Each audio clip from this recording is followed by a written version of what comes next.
தமிழக மக்கள் எல்லாருக்கும் வணக்கம். இப்போதுள்ள சூழ்நிலையில் மாண்புமிகு தமிழக முதல்வர் மு.க.ஸ்டாலின் அவர்களே, ஏன் இன்னும் விஜய் அவர்கள் கைது செய்யப்படவில்லை? விஜய் அந்த அளவுக்கு தமிழ்நாட்டில் 41 பேர் இறந்ததற்கு ஒரு காரணமாக உள்ளார். ஏன் இன்னும் கைது செய்யப்படவில்லை? சட்டத்துறை மந்திரி காட்பாடி துரைமுருகன் அவர்களுக்கும் இந்த கேள்வியை வைக்கிறேன். தமிழக மக்களே, நான் ஒன்று மட்டும் கூற உங்களுக்கு, விஜயை எந்த வகையிலும் நம்பாதீங்க. விஜய் ஒரு மானங்கெட்ட ஆள்.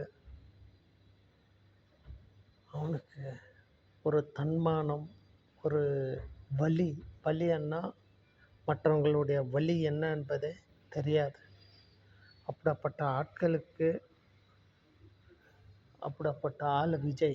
அந்த ஆளை நம்பி இந்த அளவு கூட்டம் போய் நீங்கள் வெற்றிடமாகாதுங்க. வெற்றிடம்னா காலியாக தான் வரணும். விஜய் ஒரு நல்ல அரசியல்வாதி கிடையாது. அவன் ஒரு மோசமான பரும்போக்கு நாயாம் விஜய். பரும்போக்கில் பக்கா 420ல் டபுள் 420 இந்த விஜய். ஆகையால் இவனை நம்பி இனிமேல் எந்த கூட்டத்துக்கும் மக்கள் சேராதீங்க தயவு செஞ்சு. இவன் ஒரு பரும்போக்கு நாய். பரும்போக்கிலே பக்கா பரும்போக்கு. ஆகையால் மிக விரைவில் தமிழக முதல்வரும் சட்டத்துறை மந்திரி துரைமுருகனும் மிக விரைவில் விஜயை கைது செய்து சிறையில் அடைக்கப்பட வேண்டும். அதேபோல் திருமாவளவனும் அந்த ஒருத்தரை அடித்ததற்கு பொறுப்பேற்று விரைவில் கைது செய்யப்பட்டு சிறையில் அடைக்கப்பட வேண்டும். இவருடைய ஏன் இன்னும் விஜய் கைது செய்யப்படவில்லை? விஜய் ஒரு லீடரா மக்களே. அவன் ஒரு மூஞ்சி. அந்த மூஞ்சியை ஏதாவது பார்க்கறதுக்கு நல்லா இருக்கா? அதனால் இத்தனை பேர் அவனுக்காக வந்தீங்களே, ஏதாவது ஒரு குரல், அந்த வலியோட, அந்த உணர்ச்சியோடு அவன் ஏதாவது பேசியிருக்கானா? மக்களுடைய கஷ்டத்தை கண்டு கொள்ளவே மாட்டான். நிச்சயமாக சொல்கிறேன், மக்கள் கஷ்டத்தை கண்டு கொள்ள மாட்டான். அவன் ஒரு போக்கிரி, பரும்போக்கு, போக்கிரி நாய். அவன் ஒரு பக்கா முள்ள மாதிரி விஜய். இவனெல்லாம் நம்பி இவனெல்லாம் நம்பி நீங்கள் அவனுடைய கூட்டத்துக்கு போய் டைமை வேஸ்ட் பண்ணாதீங்க தயவு செஞ்சு இனிமேல். ஏன்னா எம்ஜிஆர் போல் எந்த சினி ஆக்டரும் கிடையாது. அது தமிழ்நாட்டுக்கு கிடைச்ச மாபெரும் பொக்கிஷம் எம்ஜிஆர். அதே பக்கத்து ஸ்டேட்டில் உள்ள ஆந்திராவில் உள்ள என்டி ராமாராவால் கூட முடியல. அவர் கர்ணன் படத்தில் நடித்திருப்பார் என்டிஆர். அவரால் செகண்ட் டைம் எலெக்ஷனில் எம்ஜிஆர் போல் ஜெயிக்க முடியல. எம்ஜிஆர் ஒருத்தர் தான் முடிசூடா மன்னன், மக்கள் திலகம் எம்ஜிஆர் அவர்கள். அந்த எம்ஜிஆரில் இவங்கெல்லாம் 1% தேர முடியாது. இப்போதுள்ள சினி ஆக்டர்ஸ் எந்த ஆக்டராவது இருக்கட்டும், ஆந்திராவில் அவன் பவன் கல்யாணாக இருக்கட்டும். பவன் கல்யாணம் ஒரு பக்கா புரோக்கர்.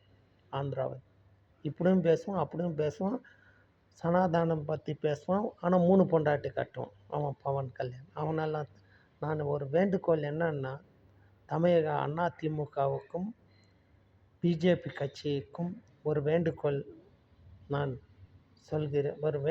வைக்கிறேன். எந்த வகையில் விஜயும் இவனுடைய பக்கா பவன் கல்யாண் பக்கா புரோக்கர் இவங்களெல்லாம் சப்போர்ட் பண்ணாதீங்க தயவு செஞ்சு.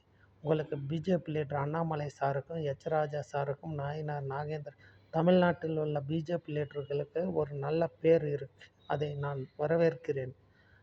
தன்மானமுள்ள தலைவர்கள் உண்மையை வெளிச்சத்துக்கு கொண்டு வருவார்கள்.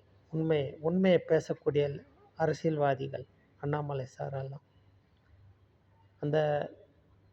அதுபோல் அதனால் இந்த பவன் கல்யாண், இந்த விஜய் இவெல்லாம் டபுள் 420 தலைவர்கள். இவங்களை ஒருபோதும் நான் நிஜமாகவே எல்லாமே ஆராய்ந்து அலசி தான் சொல்கிறேன். இந்த பவன் கல்யாண் ஆகட்டும், விஜய் ஆகட்டும், இவங்கெல்லாம் வந்து பக்கா 420ல் பக்கா 420. பேச்சு ஒன்று இருக்கும், செயல் ஒன்று இருக்கும். கொஞ்சம் கூட அந்த பேச்சு பேசணும், அதில் ஒரு 80% பண்ணணும், ஒரு 50% பண்ணணும் அப்படின்னு இருக்காது. அதுக்கு எதிர்மாறாக இருக்கும். ஆகையால் மிக விரைவில் விஜய் கைது செய்யப்பட வேண்டும். அதிமுக மாண்புமிகு தமிழக முதல்வர் எடப்பாடி ஐயா அவர்களே, விஜய்க்காக நீங்கள் எந்த ஒரு ஆதரவும் கொடுக்க தேவையில்லை. விஜயினுடைய சப்போர்ட்டும் உங்களுக்கு தேவையில்லை. உங்களுக்கு தமிழ்நாட்டில் நான் நன்றாக அலசி பார்த்தேன். நல்ல வரவேற்பு உள்ளது, நல்ல மக்கள் செல்வாக்கு உள்ளது. தமிழக முன்னாள் முதல்வர் எடப்பாடி அவர்களுக்கும், அண்ணாமலை சார் அவர்களுக்கும், ராஜா சார் அவருக்கும், நாயனார் நாகேந்திரன் அவர்களுக்கும் இந்த வேண்டுகோள் வைக்கிறேன். கண்டிப்பாக அவன் சிறையில் தள்ளப்பட வேண்டும். இன்னொரு வேண்டுகோள் என்னவென்றால், பிஜேபி தலைவர்களுக்கு எந்த வகையிலும் பவன் கல்யாண் போன்ற அரசியல்வாதிகளை தமிழ்நாட்டுக்கு கொண்டு வராதுங்க. அவன் ஆந்திராவிலே பார்த்துக்கிட்டான். ஆகையால் நன்றி, வணக்கம்.